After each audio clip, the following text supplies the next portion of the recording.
તો આપ સૌનું સ્વાગત છે આજના નવા બ્લોગમાં। આજે આપણે આવ્યા છે પાટડીમાં શ્રી સ્વામિનારાયણજીના મંદિરે। આ છે વનિન્દ્રધામ, જે મિની પોઈચાના નામે પ્રખ્યાત છે।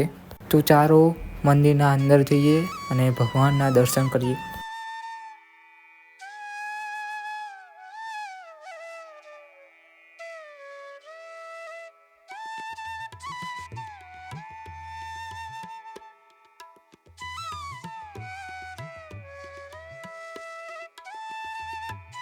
તો તમે અહીંયા જોઈ શકો છો કે ઘણા બધા મંદિરો તમને અહીંયા જોવા મળે છે, સાથે સાથે ઘણી બધી દુકાનો પણ તમને અહીંયા જોવા મળે છે।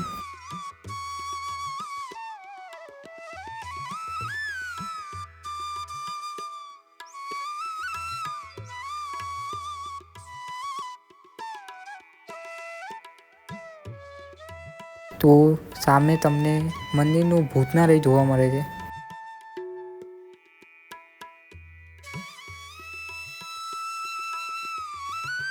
તો તમે અહીંયા અંદર જઈને સાંસ્કૃતિક પ્રદર્શન, સાયન્સ સિટી વગેરે જોઈ શકો છો। તે માટે ટિકિટ હોય છે અને તમે ટિકિટ લઈને અંદર જઈ શકો છો।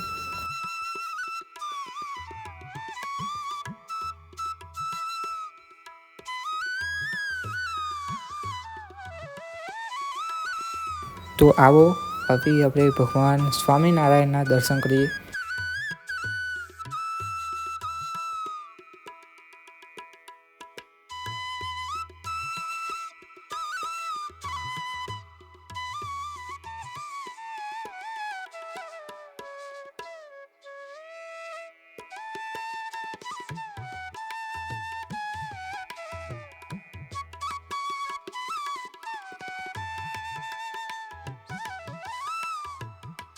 તો આ જે મૂર્તિ છે એ શ્રી નીલકંઠ વર્ણીજીની છે। શ્રી નીલકંઠ વર્ણી એ ભગવાન શ્રી સ્વામિનારાયણજીનું જ એક નામ છે।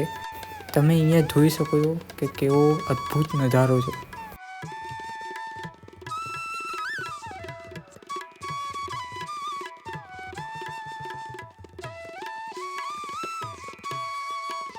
આ જે મંદિર તમે જોઈ રહ્યા છો, આ આખું મંદિર એક કમર ઉપર ઊભું છે। એની કારીકૃતિ એવી રીતે જ થઈ છે કે એક રિયલ કમર હોય જેવું લાગે છે।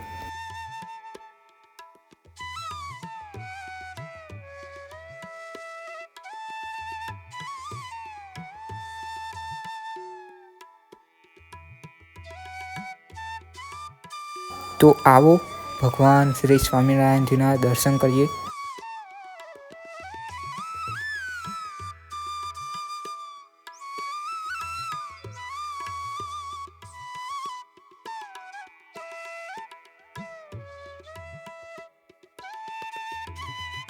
જો તમે હજી સુધી આ વિડીયોમાં જોડાયેલા હોય તો સબસ્ક્રાઈબ જરૂર કરજો, કેમ કે તમારો એક સબસ્ક્રાઈબ મને આવા વિડીયો બનાવવા મોટિવેટ કરે છે।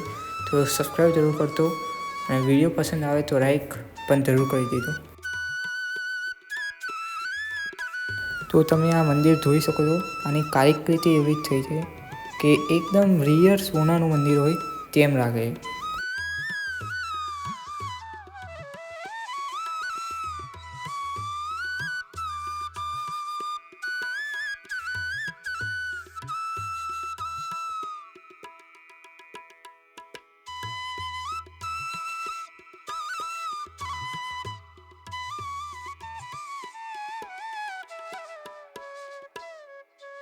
સામે તમે અનેક મંદિરો જોઈ શકો છો, જેમ પોઈચામાં છે તેમ અહીંયા પણ ઘણા મંદિરો છે અને સાથે વચ્ચે ગણેશજીની એક ખૂબ જ સુંદર એવી પ્રતિમા છે।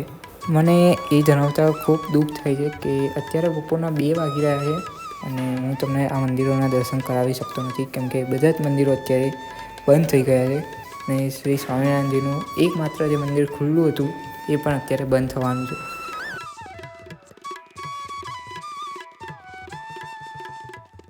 તો અહીંયા તમે જોઈ શકો છો કે શ્રી કલ્કી ભગવાનનું જે આ મંદિર છે તે પણ અત્યારે તારું મારેલું છે, એટલે કે અત્યારે આ મંદિર પણ બંધ થઈ ગયું છે। તો આજના વિડીયોમાં બસ આટલું જ। તો વિડીયો સારો રાખ્યો હોય તો લાઈક કરી દેજો, સબસ્ક્રાઈબ કરી દેજો એન્ડ શેર કરી દેજો।